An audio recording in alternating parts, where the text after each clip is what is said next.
Alors, est-ce que ces deux constructeurs ont industriellement la possibilité de répondre à toutes les demandes? Deuxièmement, les compagnies aériennes ont besoin d'avions très diversifiés, du plus petit court courrier au très très gros long courrier, en passant par le gros moyen courrier, le gros court courrier, etc. C'est très difficile d'être présent partout. Peut-être qu'un troisième constructeur pourrait venir avec un avion qui remplit un trou qui n'est pas occupé actuellement. Alors qui des autres constructeurs sur le monde pourrait pointer le bout de son nez?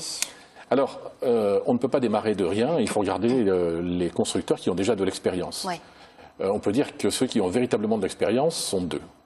Il y a le Brésilien Embraer, qui est là depuis quelques décennies et qui a vendu plusieurs milliers d'avions, qui sont reconnus maintenant dans le monde entier.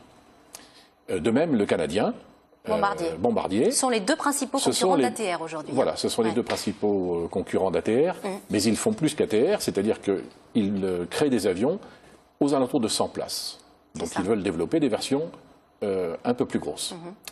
Ils ont un soutien de compagnies aériennes, ils ont vendu à plus de 100 compagnies aériennes, donc le marché les reconnaît comme des sociétés qui savent concevoir, dessiner, certifier, produire et soutenir en service. C'est tout ça dont le troisième avionneur aurait besoin.